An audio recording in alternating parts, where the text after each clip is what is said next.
Assalamualaikum warahmatullahi wabarakatuh. Jumpa lagi di channel Dioseta Story. Apa kabar teman-teman semua? Semoga kalian dalam keadaan sehat selalu, panjang umur, bahagia selalu, dan sukses selalu. Pada kesempatan kali ini, saya akan menceritakan sebuah kisah yang berjudul Kampung Mati Sekar Mayang. Buat teman-teman yang baru bergabung di channel ini, silahkan klik tombol subscribe dan tombol loncengnya agar kalian tidak ketinggalan cerita terbaru dari kami. Dan terima kasih buat teman-teman semua yang sudah hadir di sini, yang sudah nge-like video ini, yang sudah bergabung di channel ini, yang sudah absen semuanya. Semoga kalian sehat selalu, panjang umur, dan selalu dilancarkan rezekinya. Oke, kita langsung saja menuju ke ceritanya.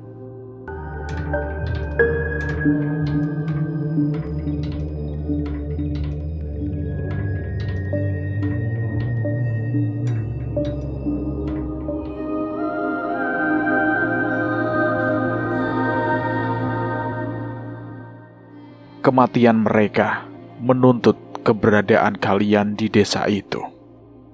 Wong mati ora obah, yen obah medani bocah.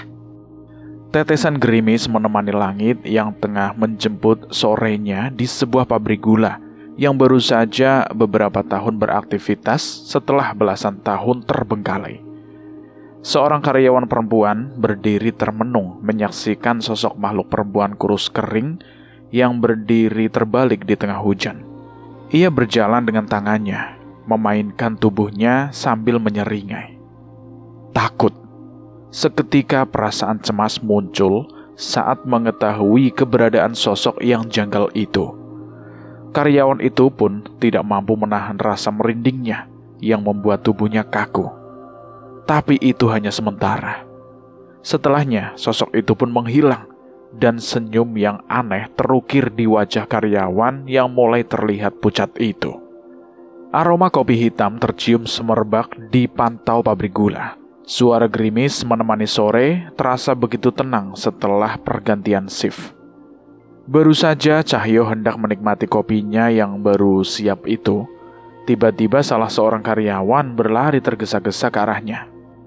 Cahyo, stasiun penggilingan butuh bantuan, ucap Agus, salah satu karyawan di tempat mereka bekerja itu. Sabar Gus, kopiku baru mateng ini. Ayo cepat Cahyo, darurat ini, ada kejadian lagi. Tanpa memperdulikan perkataan Cahyo, Agus menarik tangan Cahyo yang masih ingin menikmati sorenya selepas menyelesaikan shiftnya itu. Mau tak mau, Cahyo pun terburu-buru meletakkan gelasnya dan mengikuti permintaan Agus. Apa maneh toh Gus? Paling si Sri itu iseng lagi kan? Emang Danan kemana? Justru Danan yang meminta aku memanggil kamu yo. Katanya dia juga kerepotan. Mengetahui keadaan itu, Cahyo pun tidak lagi mencari alasan dan buru-buru menghampiri tempat yang dia maksud. Baru saja memasuki tempat itu, Cahyo sudah disambut dengan suara teriakan mengerikan dari salah satu karyawan perempuan.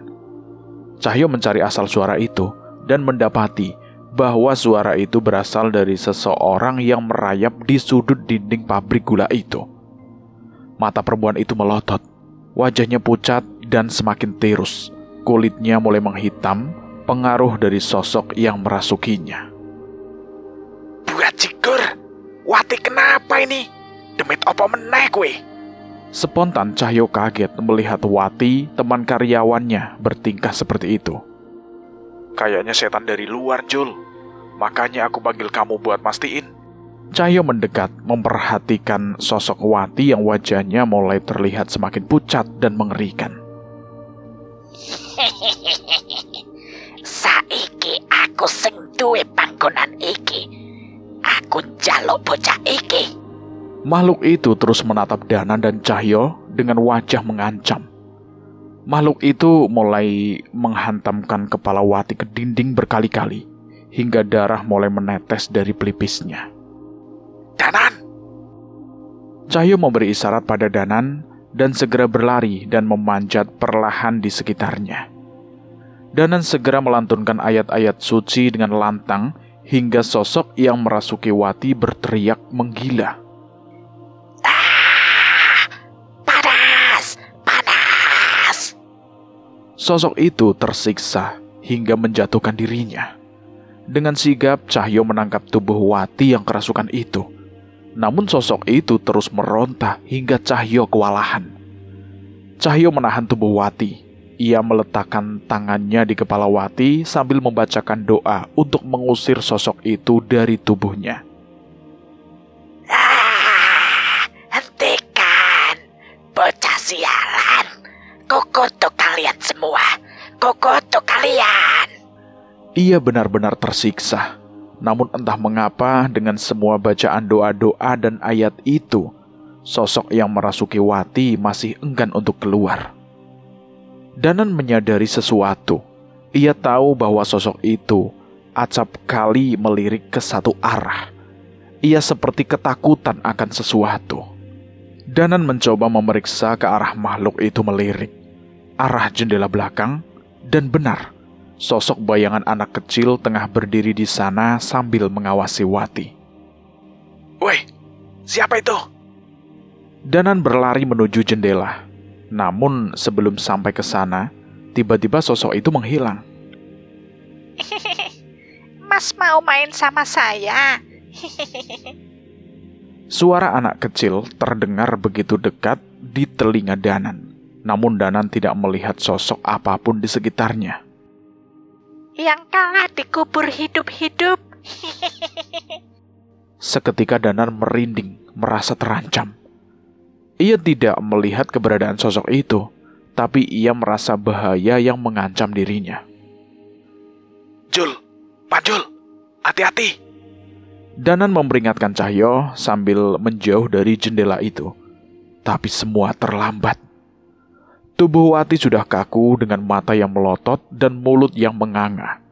Roh itu sudah tidak menguasai tubuh Wati. Namun ada yang ia ambil dari tubuh itu. Sukma Wati. Di tengah kebingungan itu, mereka melihat ke arah keluar dan menyadari langit sudah mulai gelap. Sosok setan perempuan itu pergi dengan berjalan terbalik dengan wajah ketakutan bersama sosok roh anak kecil di sebelahnya. Namun bukan itu yang mengerikan. Sukmawati yang tidak berdaya diseret oleh sosok setan bocah yang membuat Danan merasa terancam itu. Mengetahui Danan dan Cahyo hendak mengejar mereka, sang setan anak kecil itu menoleh. Wajahnya terlihat jelas di bawah rintikan hujan. Wajah yang hancur dengan lubang mata yang bolong dan diisi oleh seekor ular. Kita main ya. Sukma Mbak ini hadiahnya. Saya tunggu di kampung Sekarmayang sebelum pagi. Danan dan Cahyo segera berusaha mengabari Pak Le mengenai kejadian di pabrik gula. Namun ia tak ada di rumah dan telepon genggamnya tidak dapat dihubungi. Gimana, Nan? Pak Le ndak ada kabar ya? Cahyo mulai merasa cemas. Terlebih malam sudah semakin larut. Dan mereka tidak ingin gegabah mengikuti kemauan setan itu. Kalau memang ndak iso dihubungi ya wes lanjut. Kita kesana aja. Gak mungkin juga kan kita ngebiarin keadaan Wati begini. Beberapa karyawan membantu Danan mengevakuasi tubuh Wati yang masih kaku. Bule yang mengetahui keadaan ini segera datang ke pabrik dan membantu merawat Wati. Kalau kalian mau pergi, harus hati-hati. Jangan lengah. Kalau Pak Le ada kabar, nanti Bule suruh segera menyusul kalian. Bule sepertinya khawatir jika kami mengikuti setan itu menuju desa Sekarmayang. Namun ia lebih khawatir saat melihat keadaan Wati. Doain ya, Bule. Semoga nggak terjadi hal-hal yang kita takutin. Jul. Kenapa, Nan? Sekarang bukan waktunya untuk ragu. Enggak, kamu kan jalan duluan. Berarti kamu udah tahu kan kampung Sekarmayang itu di mana? Lah iya, nggak tahu lah. Panjul menjawab dengan polos sambil menggaruk kepalanya. Bule, tolong doakan saya ya, supaya bisa tahan dengan kelakuan Cahyo, ya Bule. Aduh, ya namanya nggak tahu kok. Danan pun menjewer telinga Cahyo dan membawanya ke pos keamanan. Biasanya mereka lebih paham mengenai desa-desa di sekitar sana. Jul, kalau nggak tahu ya nanya dulu lah, jangan banyak gaya kamu. Desa Sekarmayang hanya berjarak 30 menit dari pabrik gula. Namun saat mengetahui tentang desa itu dari salah satu karyawan, mereka mendapat kabar bahwa sudah jarang berjumpa dengan warga desa Sekarmayang. Padahal desa itu adalah salah satu penghasil sayuran pemasok di beberapa pasar di sekitar sana. Suara knalpot Vespa tua Cahyo terdengar menggema sepanjang perjalanan, melintasi jalur-jalur pinggir perkebunan dan hutan. Namun tak begitu lama, mereka pun sampai di depan sebuah gapura yang menunjukkan nama sebuah kampung, Sekarmayang. Kampung Sekarmayang tidak terlalu dipadati oleh penduduk. Rumah-rumah di sana saling memiliki jarak. Biasanya ada kebun dan lahan yang membatasi tiap rumah di sana. Lampu-lampu rumah menyala, namun lampu yang menerangi jalan benar-benar hanya sedikit. Masih terlihat beberapa warga yang menikmati kopi di teras rumah, dan ada juga yang berpapasan dengan Danan dan Cahyo. Merasa suara motornya mengganggu, Cahyo pun memarkirkan motornya di tempat yang cukup luas. Kita harus kemana, Nan? Kita sudah sampai di desa yang dikatakan makhluk itu kan? Danan masih terlihat bingung. Ia melihat sekitar, namun tidak menemukan petunjuk apapun. Keadaan di sana sama saja seperti keadaan desa biasa di malam hari. Ya udah, Jul. Kita tanya warga desa saja yang masih bangun. Mereka mencari keberadaan warga desa tersebut. Ada beberapa anak yang masih bermain di sekitar pohon bambu, dan rumahnya masih menyala.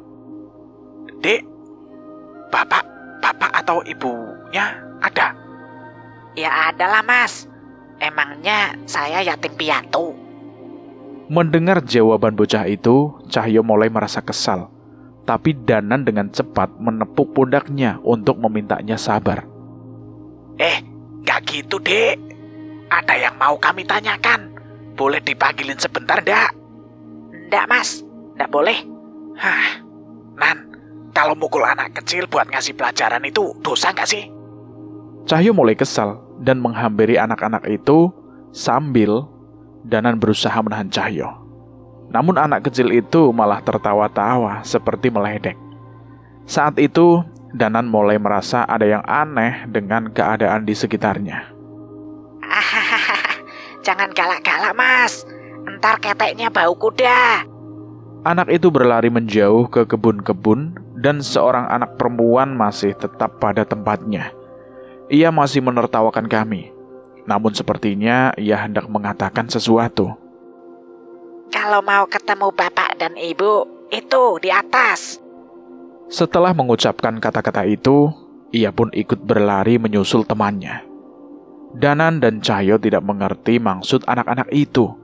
Namun sesuatu perkataan anak perempuan tadi. Mereka pun menengok ke atas. Nan! Danan! Cahyo menyadarinya. Pohon bambu yang mereka lihat berada di sekitar mereka bukanlah pohon seperti yang mereka kira. Jauh di atas mereka ada orang-orang yang terlihat begitu tinggi dengan menaiki egrang setinggi pohon bambu. Wajah mereka terlihat begitu pucat, tidak seperti manusia pada umumnya. Mereka berayun-ayun dan berjalan sedikit-sedikit dengan egrang yang mereka naiki. Apa yang mereka lakukan, Jul? Danan mulai waspada. Namun makhluk-makhluk itu seperti tak berniat melakukan apapun pada mereka. Suara anak kecil itu terdengar lagi menertawakan Danan dan Cahyo. Saat itulah mereka tersadar bahwa mereka berada di tempat yang mereka tuju. Berarti sedari tadi yang kita lihat itu bukan manusia, Jul. Cahyo setuju. Mereka pun melihat sekitar dan menyadari pemandangan yang berbeda. Tiba-tiba, rumah yang mereka lihat berubah menjadi tua dan sudah ambruk. Tak ada lampu yang menyala. Namun bulan purnama bersinar begitu terang menyinari desa yang mulai berkabut itu. Kampung ini sudah mati, Nan. Mereka pun berjalan dengan hati-hati menghindari makhluk-makhluk yang berdiri di atas egrang itu. Mereka mengikuti arah anak-anak itu sambil mengawasi sosok-sosok yang berada di atas bambu itu akan mengincar mereka tiba-tiba. Saat makhluk-makhluk itu tidak terlihat lagi dari pandangan mereka, mereka pun mempercepat langkah mengikuti suara tawa anak-anak kecil itu. Tawa itu terdengar di antara hutan-hutan berkabut di sekitar mereka. Ini makin gak beres, Nan. Terus kita gimana, Jul? Kita balik? Ya enggak lah. Gak mungkin kita ninggalin Wati. Kita harus bawa pulang Sukmanya Wati. Cahyo masih kukuh dengan pendiriannya. Mereka pun melanjutkan perjalanan dan mulai mendengar suara keramaian tak jauh dari hadapan mereka. Gantian aku yang lompat. Sekepala ya, jangan curang. Suara anak-anak terdengar begitu ramai malam hari, dan saat itu suasana benar-benar berkabut. Sudah jelas, itu bukanlah suara anak-anak manusia. Roh anak yang menculik Sukmawati mungkin ada di antara mereka, Nan. Danan mengangguk, mengharapkan hal yang sama. Ia masih mengingat wajah roh anak kecil di pabrik gula yang mengerikan dan bahkan mampu membuat setan yang merasuki Wati itu ketakutan. Mas! Belum sempat mereka melangkahkan lebih jauh, tiba-tiba terdengar suara anak yang memanggil mereka dari belakang. Danan dan Cahyo menoleh, dan seketika mereka tersentak saat melihat sosok di belakang mereka. Dari balik kabut, tiba-tiba muncul sosok anak bertubuh kurus jangkung yang sedikit lebih tinggi dari mereka. Ia memeluk sebuah kepala di dadanya. Tinggalkan kampung ini selagi sempat. Sosok itu berkata tanpa mencoba mendekat. Danan dan Cahyo melongo melihat sosok yang membuat mereka setengah merinding itu. Mereka tahu anak jagung itu bukan hantu biasa, namun mereka cukup lega saat tahu setan itu tidak berniat menyakiti mereka. Apa maksudmu? Itu kepala siapa? Ini kepala adikku. Kalian pergilah, kecuali kalian ingin menjadi bagian dari kami. Sosok itu berbalik dan berjalan ke dalam kabut dan perlahan menghilang. Dek, adek. Cahyo mengerutkan dahinya. Ia mulai menebak-nebak mengenai desa ini. Waktu kalian tidak banyak. Tiba-tiba wajah sosok itu muncul lagi dengan tiba-tiba, sambil berteriak tepat di sebelah wajah Danan dan Cahyo. Mereka yang kaget pun terjatuh lemas. Namun sosok itu kembali menghilang begitu saja meninggalkan mereka. Wajah Danan dan Cahyo pucat. Mereka tidak menyangka dengan kemunculan sosok itu. Mereka pun mengatur nafas sebelum kembali berdiri dan memutuskan apa mereka akan mengikuti keinginan setan itu. Sepertinya sesuatu yang mengerikan terjadi terhadap warga kampung ini, Nan. Iya, Jul, benar. Mungkin mereka bukan bersarang di sini, tapi mungkin saja mereka memang sudah ada di sini semenjak mereka hidup. Danan dan Cahyo mulai bimbang. Mereka memikirkan semua kemungkinan. Kita lanjutkan, Nan. Ya iyalah, tapi perkataan setan tadi juga jangan sampai kita abaikan. Jangan lengah. Mereka pun kembali melangkah menuju asal suara anak-anak itu. Samar-samar Danan dan Cahyo merasakan bahwa sosok tadi masih berada di sekitar mereka dan mengawasi mereka. Pegangnya kurang tinggi. Kebanyakan gaya kamu, nanti jatuh. Saat mereka menembus kabut, mereka disambut dengan pemandangan anak-anak kecil yang sedang asik bermain di bawah cahaya bulan dan diselimuti kabut. Sayangnya, anak-anak yang mereka lihat semua berwajah pucat dan pakaian lusuh. Luka borok dan tubuh yang meneteskan darah menghiasi tubuh mereka. Habis seleher, sekepala ya. Gimana caranya? Aku kan gak punya kepala. Mereka berjalan melintasi anak-anak itu. Walau sering berurusan dengan setan di pabrik gula, Tapi pemandangan itu tetap saja membuat mereka terganggu. Terlebih, keberadaan mereka berdua mengganggu permainan mereka. Saat mereka melintas, anak-anak itu berhenti bermain dan memandang sepenuhnya ke arah Danan dan Cahyo. Permisi, Dek. Numpang lewat ya. Anak-anak itu tidak menggubris dan terus memandangi mereka berdua. Namun saat sampai di tengah-tengah mereka, salah satu anak itu mulai berbicara. Mas, ikutan main yuk. Seketika perkataan sederhana itu membuat mereka khawatir. Enggak, Bi. Belum sempat Cahyo menjawab, ia merasa ada sesuatu yang salah. Mereka sadar bahwa jika mereka salah menjawab, sesuatu yang buruk mungkin terjadi pada mereka. Cahyo mengikuti Danan. Ia mengharapkan Danan bereaksi atas keadaan itu. Namun Danan pun masih memikirkan itu. Kalau kita tolak, mereka bisa marah. Dan mungkin saja kita nggak bisa pergi dari sini. Tapi kalau kita terima, kita nggak tahu keadaan Wati. Bisik Danan pada Cahyo. Tatapan makhluk-makhluk itu pun mengikuti mereka berdua. Kami mencari anak seperti kalian yang membawa sukma teman kami. Apa kalian tahu? Danan mencoba mengutarakan maksud mereka berada di sana. Setidaknya, pertanyaan mereka mungkin bisa mengalihkan roh anak-anak. Pasti dia juga ikut main. Mereka pun menoleh ke salah satu arah di antara salah satu pohon. Ada satu pohon besar di sana yang tertutup oleh kabut.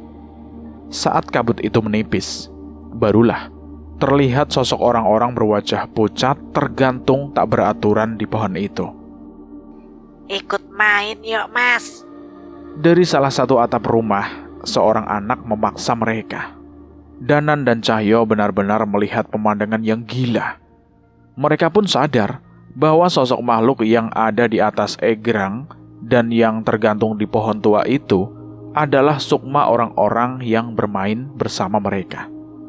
Menyadari hal itu, Danan dan Cahyo mulai membacakan doa-doa dan ayat suci sambil berjalan menjauhi anak-anak itu.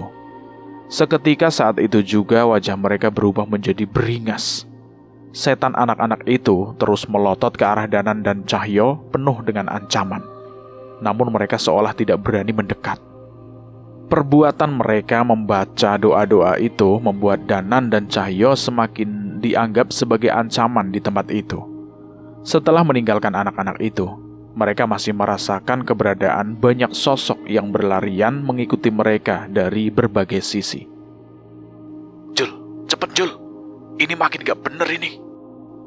Mereka berdua berlari menjauh. Saat itu mereka melihat keberadaan setan anak yang membawa kepala tadi di hadapan mereka. Gerak-geriknya terlihat aneh, seolah meminta diikuti.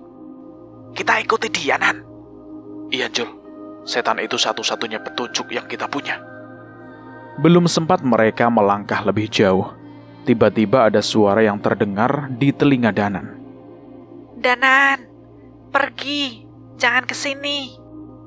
Ada suara teriakan kecil terdengar oleh Danan. Ia mengenali suara itu. Itu suara Wati. Shh. Danan meminta Cahyo untuk tetap diam dan suara itu mulai terdengar lagi. Danan, cepat pergi, jauhi tempat ini. Jul, kamu dengar suara itu gak? Cahyo menajamkan telinganya dan suara itu juga terdengar secara samar-samar di telinga Cahyo. Itu Wati, Nan. Kita ke sana. Cahyo yang ingin bergegas berlari ke sana, namun tiba-tiba setan anak jangkung yang membawa kepala itu menghadang mereka. Minggir, perintah Cahyo pada setan jangkung itu. Mengetahui Cahyo tidak akan peduli dengan kemunculannya, setan itu melewati Cahyo dan mendekat ke arah Danan. Seketika tubuh Danan gemetar, tubuhnya terjatuh, dan sebuah penglihatan yang mengerikan terlihat di benaknya. Desa Sekarmayang 3 tahun yang lalu. Suara langkah kaki terdengar dari seorang anak laki-laki berlari kebingungan. Anak bertubuh tinggi itu mengetuk pintu-pintu rumah, berharap ada seseorang yang bisa menolongnya. Pak, tolong eyang saya. Berkali-kali ia mengetuk pintu rumah itu, namun tak ada satupun yang keluar. Itu adalah rumah kesekian yang ia datangi. Ia yakin ada seseorang di dalam terlihat dari lampu yang masih menyala. Pak, tolong. Mata anak itu mulai berkaca-kaca. Ia hampir putus asa mencari pertolongan untuk eyangnya yang terbaring tak berdaya di ranjang. Eyang saya kesakitan, Pak. Tadi kejang-kejang. Saya takut eyang saya kenapa-napa. Walaupun sudah memohon seperti itu, tak ada satupun orang di rumah itu yang membukakan pintu untuknya. Ia tidak mau menyerah. Kali ini ia mencoba membuka pintu itu dan menghadapi sendiri tetangganya, walau harus memohon dan bersimpuh. Ia hanya ingin meminta tolong agar seseorang menolong eyangnya untuk berobat. Maaf, saya izin masuk. Anak laki-laki itu memasuki rumah dan menyadari bahwa suasana begitu sepi. Di tengah gugupnya, ia pun menemukan keberadaan sang pemilik rumah. Pak Sukir, Pak. Anak itu mencoba menyapa. Saat itu, anak itu pun tersadar. Bukan Pak Sukir yang tidak ingin menjawab panggilannya, melainkan tubuh Pak Sukir sudah terbaring menjadi mayat di rumahnya sendiri tanpa seorang pun yang menolongnya. Anak itu pun jatuh berlutut dan wajahnya seketika pucat. Selain Pak Sukir, warga desa Sekarmayang hanya dihuni oleh warga yang sudah berumur. Ia keluar dari rumah dan menyadari bahwa semua orang di sana mengalami penyakit yang sama seperti yang dialami eyangnya. Beberapa saat sebelumnya, warga desa menghukum mati seorang dukun santet yang telah membunuh puluhan nyawa di desa itu. Dukun itu tertangkap saat seseorang bapak yang anak perempuan dan istrinya menjadi korban berhasil memaksa pelaku santet itu untuk menunjukkan keberadaan sang dukun. Warga pun beramai-ramai mendatangi sebuah rumah tempat terpencil di mana dukun itu tinggal. Sebuah rumah di bawah lembah yang hanya dapat didatangi dengan berjalan kaki. Saya hanyalah pisau yang digunakan oleh kalian. Apa yang saya lakukan hanyalah perwujudan niat dari sesama kalian. Dukun itu membela diri saat warga mengepung rumahnya. Warga desa Sekarmayang pun menarik seseorang perempuan parubaya yang meminta sang dukun untuk melakukan santet itu ke hadapannya. Ampun, saya menyesal. Ampun. Perempuan itu menangis dengan wajah yang sudah lebam dan tubuh penuh dengan luka. Tangisan itu tidak berarti di hadapan warga desa. Mereka pun menjambak rambut perempuan itu dan memisahkan kepalanya dari tubuhnya. Cerak! Darah pun bermuncratan membasahi tanah di desa itu. Dia sudah kamu hukum. Kini giliran dirimu. Sang dukun yang melihat hal itu segera berlari menjauh dari warga desa. Seluruh warga di sana pun tidak memberikan celah dan terus mengejar sang dukun. Walaupun sempat bersembunyi, warga terus berhasil menemukan tempat persembunyiannya. Sampai malam hari, barulah sang dukun menyerah dan berhenti di sungai dangkal yang aliran airnya melewati desa. Kau tidak bisa lari lagi. Warga desa mengepung dukun itu dari kedua ujung sungai. Walau begitu, sang dukun masih tetap berdiam di tengah sungai dan masih mencari celah untuk menyelamatkan dirinya. Warga desa pun tidak sabar. Mereka mengejar ke tengah sungai, sementara dukun itu mencabut kerisnya dan membela diri. Serat, serat. Beberapa warga terluka. Sebagian terus bertarung mengeroyok sang dukun dengan peralatan seadanya. Keris itu sempat melukai beberapa warga, namun sang dukun tetap tidak mampu menyelamatkan dirinya. Dukun itu memuntahkan darahnya saat warga berhasil merebut kerisnya dan menusukkan pada dirinya. Dendam. Aku dendam. Dukun itu berusaha mengutarakan dendamnya di penghujung nyawanya. Darahku akan akan mengalir bersama air ini dan menjadikan Banyupati. Aku akan kembali dalam wujud kutukan yang akan menyiksa kalian hingga mati." Warga desa tidak peduli dengan ucapan itu. Ia menarik keris di tubuh dukun itu dan menusukkannya sekali lagi. Cep! Tubuh yang membusuk, bagian tubuh yang terpisah, darah yang terus mengalir, rasa sakit yang tidak berkesudahan. Kalian akan merasakan itu semua sebelum kalian mati.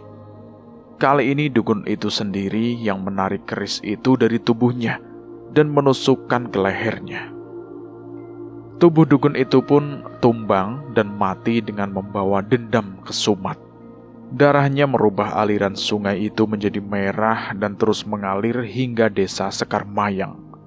Warga desa pun menyeret tubuh dukun itu dari sungai dan membakarnya bersama sosok perempuan yang dipenggal tadi. Sosok perempuan yang tak terima ketika kekasihnya itu meninggalkannya dan hidup bahagia dengan keluarga barunya.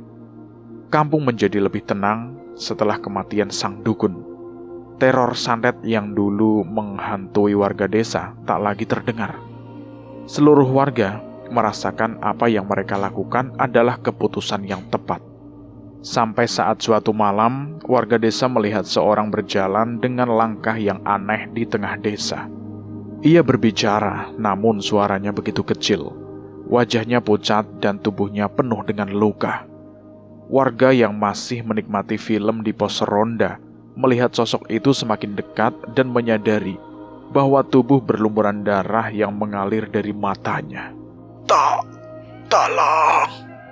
Beberapa orang tua dan anak kecil yang sedang menonton televisi di pos pun panik.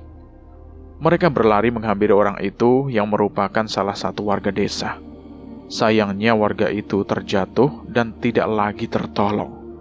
Setelahnya, tiba-tiba terdengar suara teriakan minta tolong dari orang-orang yang berlarian keluar dari rumah. Penyakit aneh tiba-tiba menjangkit warga desa Sekarmayang.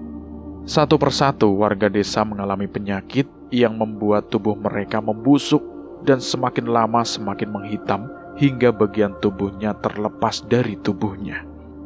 Sebagian warga desa mencoba meminta pertolongan dari warga desa lain. Namun saat mengetahui gejala itu, tak ada satupun yang mau menolong. Desa Sekarmayang pun dianggap tengah terjangkit wabah penyakit kusta. Lebih kejam lagi, warga desa lain menutup akses jalan desa Sekarmayang yang sudah sulit itu hingga mereka tak bisa lagi meninggalkan desanya. Satu persatu, warga desa mati karena penyakit aneh itu. Ada yang mengatakan itu wabah. Ada yang mengatakan penyakit itu disebabkan oleh kutukan sang dukun yang membuat siapapun yang meminum air di desa akan mengalami penyakit yang sama. Anak-anak melihat eyang dan keluarga mereka mati dengan mengerikan lebih dulu. Harapan mereka adalah orang tua mereka yang bekerja di luar kota kembali menolong. Sayangnya, itu tidak terjadi. Anak-anak itu menghabiskan sisa hidupnya dengan bermain, menghibur dirinya untuk menahan rasa lapar dan sakit yang mereka rasakan. "Halim, adikmu sudah mati pas main tadi.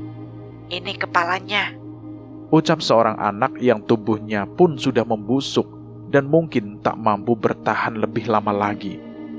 Halim, anak janggung itu, hanya terus menangis sambil memeluk kepala adiknya yang terpisah setelah tubuhnya membusuk. Ia mati setelah seluruh teman-temannya mati. Setidaknya, mereka mati sambil bermain-main kesukaannya. Air mata Danan menetes tepat setelah mendapatkan kesadarannya kembali. Ia tidak mampu menahan kesedihannya dan memukulkan tinjonya ke tanah. Sialan. Kamu melihat sesuatu, Nan? Danan mengusap air matanya, namun ia masih berjuang menahan kesedihannya. Kutukan Banyupati menyerang desa ini. Seluruh warga desa mati. Anak-anak itu bermain di akhir hayatnya untuk mengalihkan rasa sakit dan kesedihan mereka. Mendengar ucapan Danan, Cahyo merasakan perasaan yang sama. Jadi, mereka warga desa ini? Iya, Jul. Keluarga mereka mati lebih dulu.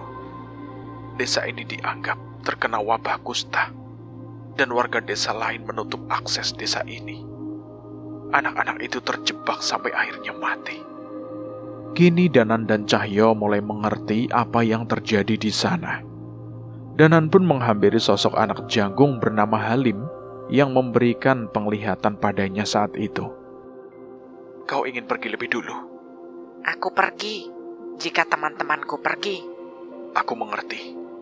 Aku janji mereka akan pergi dengan tenang. Cahyo membacakan rangkaian ayat-ayat suci dan menyentuh kepala adik Halim yang berada di pelukannya. Ada kekuatan dari roh Wanasura yang mengalir ke kepala itu. Tiba-tiba, tubuh roh adik Halim kembali dan ia bisa berdiri berdampingan dengan kakaknya. Mas Halim. Roh anak perempuan itu tersenyum melihat kakaknya. Tunggu sebentar ya. Setelah ini, kalian akan pergi dengan tenang. Mainlah dulu dengan kakak dan teman-temanmu. Roh anak perempuan itu pun mengangguk sambil tersenyum. Kedua roh anak kecil itu mengantar kepergian Danan dan Cahyo memasuki sisi terdalam dari kampung mati itu. Kabut mulai menipis menyambut kedatangan Danan dan Cahyo.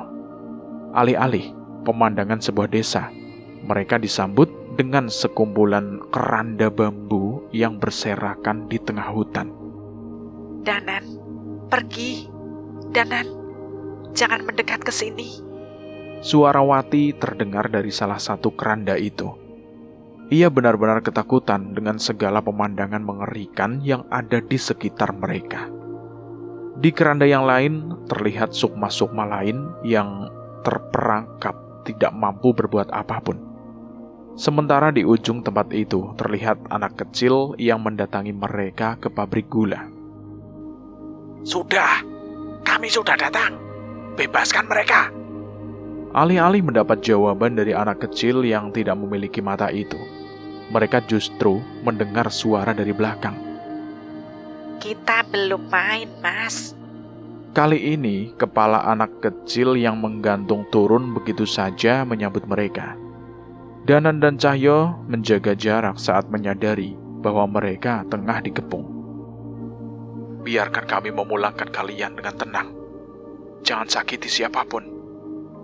Kami belum ingin tenang. Kami hanya ingin senang. Malam tak hanya tersisa sejenak.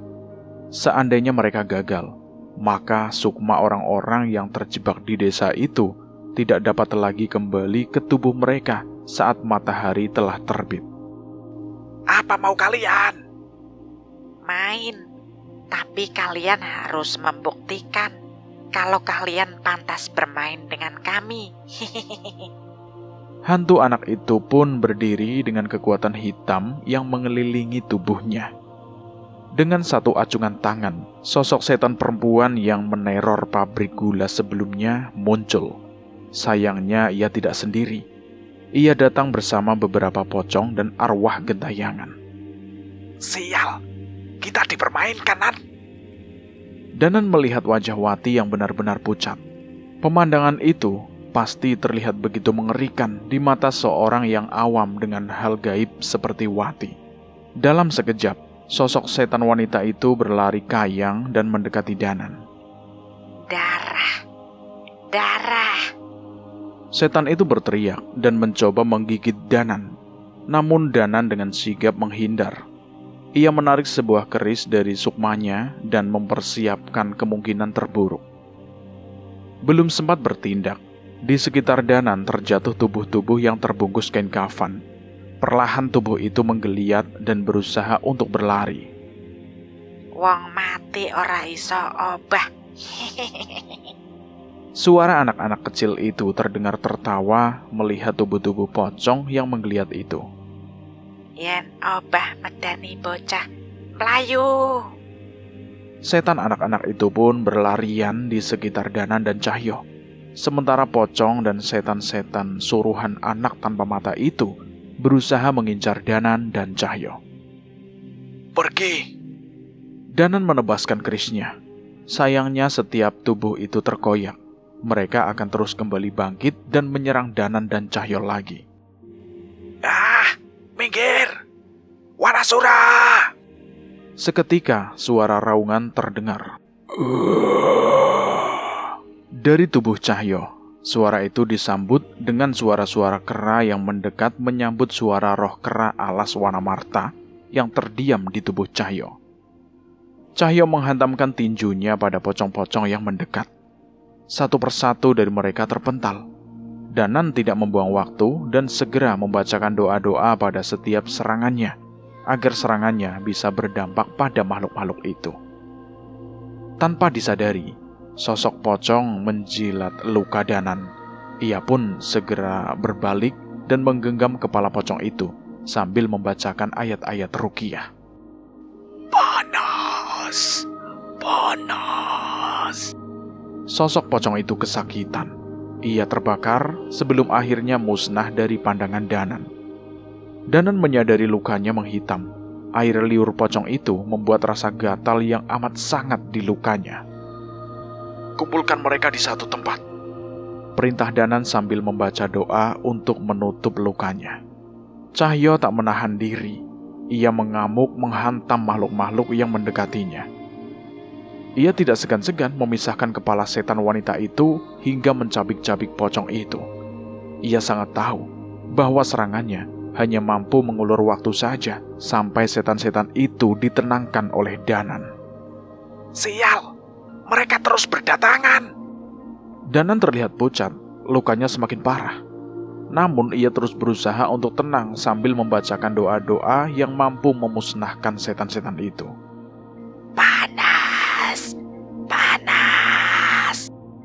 Suara teriakan setan itu bersahutan dengan suara anak-anak kecil yang terus tertawa sambil berlari dan bermain di antara keranda-keranda itu. Minggir. Sebanyak apa setan-setanmu, bocah sial? Cahyo kesal, namun ia tidak bisa menganggap remeh setan anak kecil yang mampu memerintah begitu banyak setan di desa ini. Sakit, panas, hentikan. Teriakan setan-setan itu terus terdengar. Namun tanpa sadar, gelapnya malam mulai memudar. Danan dan Cahyo mulai panik. Sayangnya tubuh Danan terlalu lemah dan Cahyo mulai kelelahan. Cahyo berteriak sekuat tenaga, menghantam setan terakhir yang menyerangnya. Danan menangkap wajah setan itu dan membacakan doa untuk meruqyahnya. Setan itu kesakitan dan terbakar. Namun saat setan-setan itu pergi, cahaya matahari subuh mulai memasuki desa Sekarmayang. Mereka terlambat. Suara tawa anak-anak itu terdengar memilukan. Satu persatu, sukma orang-orang yang berada di dalam keranda menghilang dari pandangan mereka. Wati! Wati! Cahyo berteriak. Sayangnya saat Cahyo memaksa membuka keranda itu, Sukmawati sudah tidak lagi berada di sana. Ia pun menoleh dengan penuh amarah ke anak yang menguasai desa itu. Aku menang. Cahyo geram. Ia dikuasai oleh amarah dan hendak membalaskan perbuatan setan anak kecil itu. Brengsek. Langkah Cahyo terhenti. Keris raga Sukma Danan menancap tepat di depan langkah kaki Cahyo. Tunggu. Dengan langkah yang lemah, Danan berusaha untuk berjalan dan mendekat ke setan-setan itu. Ia seperti mengetahui sesuatu. Mengapa kau melakukan ini semua? Jangan banyak tanya. Anak ini sudah menjadi setan sepenuhnya. Plak! Kali ini, Danan memukul Cahyo dengan tubuh lemahnya. Diam dulu. Sukmawati sudah kembali. Rupanya, saat Sukmawati menghilang, Danan sempat melakukan raga Sukma untuk menyelamatkan Sukmawati. Tapi tak ia sangka, saat pagi tiba, seluruh Sukma itu kembali ke tubuhnya masing-masing. Ancaman setan itu hanya gertakan semata. Terima kasih ya, Mas. Kami hanya ingin bermain untuk terakhir kalinya. Ucap sosok anak tanpa mata itu. Saat itu, seluruh anak-anak di desa berkumpul di sekitar Danan dan Cahyo, termasuk Halim dan adiknya pun mendatangi mereka. Selama ini, aku yang menjaga desa Sekarmayang. Kami hanya ingin bermain, tidak lebih. Tapi setan-setan itu datang dan mencoba menguasai tempat ini. Mereka ingin menikmati mayat-mayat yang mati dengan tidak wajar. Mereka membawa manusia untuk tersesat di desa ini. Namun mereka tidak lebih kuat dari kami. Rupanya, selama ini banyak setan-setan yang berusaha menghuni kampung mati itu. Keberadaan kampung mati membuat setan-setan mudah untuk menakuti manusia dan membuat mereka jatuh ke dalam dosa. Namun setan-setan bocah itulah yang menahan setan-setan itu. Tapi ini malam terakhir kami. Sudah 1000 hari kami bermain. Saatnya kami menyusul keluarga kami. Kami pergi. Namun setan-setan itu tidak. Kami tidak ingin setan-setan itu menguasai kampung kelahiran kami ini. Danan dan Cahyo mulai mengerti mengapa sejak memasuki desa mereka disambut oleh setan-setan anak kecil yang memainkan permainan manusia. Pada bisa main ular naga panjangnya kan? Mas temenin yuk. Tiba-tiba Cahyo memaksakan senyumnya dengan mata yang berkaca-kaca. Ia tidak menyangka bahwa setan-setan anak itu melakukan usaha terakhirnya untuk melindungi kampungnya yang sudah mati itu. Tenang saja, kami akan memastikan kampung kalian menjadi tempat yang asri. Anak tanpa itu pun tersenyum sambil mengangguk kepada mereka. Ular naga panjangnya bukan kepalang, menjalar-jalar selalu kian kemari. Umpan yang lezat itulah yang dicari. Ini dianya yang terbelakang. Suara lagu itu terdengar dari rangkaian roh anak kecil yang membuat rangkaian panjang menyerupai ular naga. Danan dan Cahyo menyatukan tangannya membentuk sebuah terowongan untuk mereka lewati. Namun roh anak-anak yang melewati tangan Danan dan Cahyo tak muncul kembali. Doa-doa dan ayat suci yang mereka bacakan menenangkan roh anak-anak yang melintasi terowongan ular naga yang mereka buat. Sampai tibalah seorang anak jangkung yang berada di urutan terakhir. Terima kasih ya, Mas. Aku sempat khawatir kalian tidak akan selamat. Danan dan Cahyo tersenyum melihat roh anak pemberani itu. Kami yang berterima kasih, Halim. Walau terlihat ragu, Halim memutuskan untuk mengucapkan sesuatu. Beberapa orang tua kami yang bekerja jauh dari sini mungkin belum tahu keadaan kami. Tolong sampaikan pada mereka untuk tidak bersedih. Bilangin sama mereka, kami memang mati, tapi kami senang. Kami terus bermain sampai akhirnya Tuhan memberi tempat untuk kami. Air mata Danan dan Cahyo menetes, namun mereka berusaha untuk terus tersenyum. Iya, Halim. Kami janji. Tubuh tinggi itu pun melewati terowongan yang dibuat oleh Danan dan Cahyo. Alunan ayat-ayat suci yang mereka bacakan mengantarkan Halim dan adiknya pergi dengan tenang. Cahaya matahari yang sudah meninggi menghapus kelamnya kabut di kampung mati Sekarmayang yang menyimpan misteri tersembunyi itu. Mereka pun meninggalkan desa itu dengan membawa amanah dari roh-roh anak kecil yang berusaha melindungi desanya itu. Semoga kalian tetap bermain dengan bahagia di alam sana ya. Ucap Cahyo sebelum menyalakan Vespa tuanya dan pergi meninggalkan kampung itu, kampung mati Sekarmayang. Terima kasih buat teman-teman semua yang sudah mendengarkan cerita ini sampai habis. Semoga kalian sehat selalu, panjang umur, bahagia selalu, dan sukses selalu. Dan bagaimana menurut teman-teman tentang cerita ini? Silahkan tulis di kolom komentar. Terima kasih juga buat teman-teman yang sudah bergabung di sini. Semoga kalian sehat selalu, bahagia selalu, dan banyak rezekinya.